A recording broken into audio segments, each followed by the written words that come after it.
Durga. I think this Yeah. is my first time, by the way, seeing you On, on yeah. camera. Yeah, we So, have never get a chance to yeah. speak one on one on the I was phone. always connecting on my phone and doing something as well while we connected. So it wasn't possible. So anyway, great. Okay, great. So, yep, it's been, I think, almost a month, Durga. First of all, would like to know, before us, right? The brand is already there for last 2 years. So, Yeah. how has been your journey, in e-commerce and D2C? So for the last 2 years, almost majority of the time, I was handling the performance marketing. Hmm. So it was very overwhelming to be able to do everything by myself. Obviously, so performance marketing kind of took a hit because I wasn't, obviously it's not possible to be as consistently monitoring the ads like a team can do it, like yourselves. So that's been the big difference compared to the last 2 years to the last 1 month, Hmm. where yeah, so it has been in the last 2 years, it has been up, like a little up and down. There have been some good months and then some uh, months which are very slow. And yeah, so, and I think I was um targeting also very narrowly, which now is yeah, which you guys are handling, and yeah, you guys have taken over, and it has shown a big drastic difference. Reaching out to new audience, I think I was mostly targeting the same audience, throughout. Hmm. So it has kind of now I can see that a much bigger market has reached. I mean, the ads are reaching a much larger market. Okay. I'm just curious, like you said, right? It's been 2 years. So why didn't you hire anyone right before in last 2 years? So I did hire a couple of freelancers and like agencies, Hmm. and it did work out for different reasons. Some were the creatives that they would come up with were probably great for a sari brand, but it had not it just didn't the brand, like the tone of it or the visuals of it just didn't work for our brand. So Hmm. that was a challenge. And there was no real input from their end also on what they need from me. So whatever I would give them, they would run the ad and it would work or it would not. So there was no real input, and because I feel like they were also, the other reason is that they were working with different categories. Like it was not just D2C. They would work with the jewelry brand. They would work with like say prestige cooker and all of that. So their expertise in just D2C and clothing wasn't that was not their expertise. So it just didn't work out, and it was just way too much of experimenting and burning a lot of money. So yeah, so some couple of agencies didn't work out for those reasons, and another agency which did perform well, it didn't work out for a different reason where their account had gotten hacked and Hmm. all of so that ended up, I mean, I ended up having to lose 20-30 thousand because they didn't monitor it and figure that out immediately. I had to figure that out and tell them. So Hmm. it's been hacked. So and yeah, so and my account got locked because of that, and so those issues I had to completely just handle it myself after that. So yeah, it takes some trust issues to get to Arlox. So Yeah. So how did you find Arlox, and what really made you to, get on board with us? So I think it was the right timing of when you had reached out. Also, I think you had actually reached out a couple of months ago, Hmm. and I've seen it, but I was just not sure if I wanted to work with another agency. And I think again, like a couple of months later, you had reached out again, and I at that moment I decided, okay, it's time that I scale, and I cannot do this by myself. And I wanted to connect and see if this could be worked out, and I was very skeptical again because of past experiences, and I didn't know if it would work out for the scale we're at. If we we could that, because I wanted it to be a long term partnership and it not be too overwhelming that I can only afford you guys for 2-3 months and then I can't. So I Hmm. didn't want that. So that was my initial worry, and yeah. So after all of that was discussed and we agreed, and then we were like, okay, let's give this a shot. This is how it happened. It was basically with the Okay. right mindset, right mindset. Okay. And I you mentioned, right, you were kind of skeptical. I understand you had, bad experiences, account got hacked. So what Yeah. was the, one thing or, two things that really made you that decision? Okay, yeah, I should, not be skeptical anymore and, give it a shot. So what was that exactly?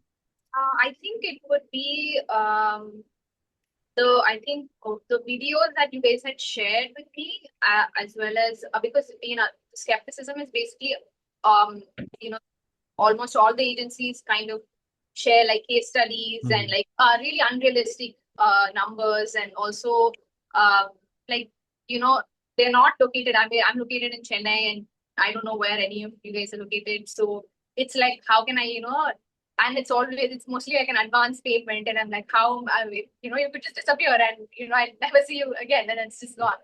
So that is obviously because we get treated like that on a day-to-day Yeah, basis from true. customers from all ends. So you intend to think that way. And then I think the videos that you guys had shared on, the detailed video, I think of Kabir, where he had explained the whole, it was a very long video of like, the onboarding videos and all of that. Okay, that's when I initially I was still a little skeptical, but then after I, got those videos and I saw it, and I thought, okay, it is very thought out and recorded, and this cannot come from, a team that is not planning to do good work. Mhm. So that's when I was like, okay, I think I'll have to trust and go ahead. Okay. And I have been, like, because I'm also, we are here, right, for last 6 to 8 years. And mostly, clients, they say, okay, before the onboarding, right, agencies, say a lot, we'll do this and that. But when it comes to execution, right, just after the onboarding, Yeah, the biggest challenge I have seen is agencies or, freelancer, they kind of ghost away, right? They don't, the execution level has not what was being shown right before onboarding. So yeah. how was that experience for you pre-onboarding and post-onboarding? It has been very satisfactory. I'm glad. It has been the same, like pre-onboarding and after onboarding, it has been consistent. With in terms of sharing updates and insights, and the meetings have been promptly scheduled every week, and like yeah, the responses on the group chat also has been great. So far it's been great. So I just hope that it continues. Yep, absolutely. And I think my last question would be, how has been your experience, in terms of growth? How do you feel about it so far? I think we had set a goal when we started, and we have hit that in the first month. Unfortunately, we ran out of stock, so better. So I can't really blame you guys for that. So that's on me. So it's been so I'm having a positive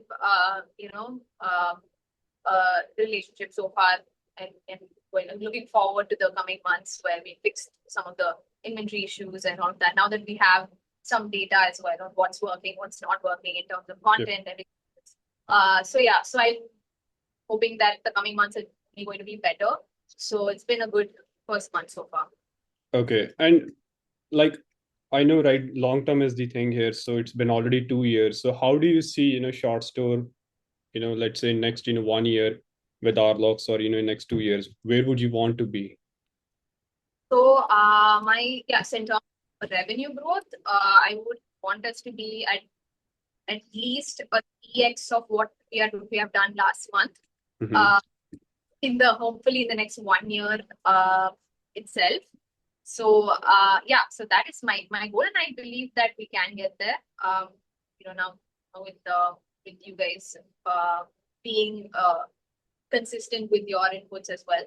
Hmm. So yeah, in the and like yeah, that's my revenue growth. Revenue growth is my main target right now.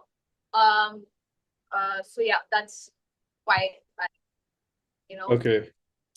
Yeah. And I think this is a little bit for, internally for us, because, mostly what I have seen is, brands, when we go for a growth, right, they're always concern or challenges, ROAS kind yeah. of struggles, right? So how do you feel, in terms of ROAS?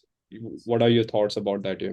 That it does happen when you're a bootstrapped business. You do have to consider that, because we don't have unlimited money to like Yeah. burn, get to acquire maximum customers, and then you know Mm. uh, we have to, otherwise we'll be out of business. So we have to make sure that our ROAS doesn't take such a big hit, so that we cannot, that it's not sustainable. So so that's definitely a worry.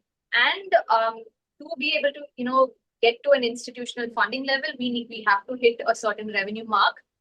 Because it's clothing and it's highly competitive, and you need to have that revenue to be able to confidently source, get funded. So especially as a first-time founder. So unless I had two other businesses and that's doing well, then I would have already probably gotten funded for this. But since that's not the case, that is the challenge. So yeah, in terms of ROAS, I had to make sure that it has to be ideally 3.5. So that there is enough room for me to order more inventory, and there is room for us also to be able to comfortably do this. So that is my ideal goal, but and not to get anywhere below 2.5, because then it's just not making it. It's not going to make sense as well as for me. Yeah, I think we have been able to meet that, at least in the first month so far. Yeah. Okay, perfect. I think that's all. Any feedback, anything that you feel we could have been done better, or for us in future?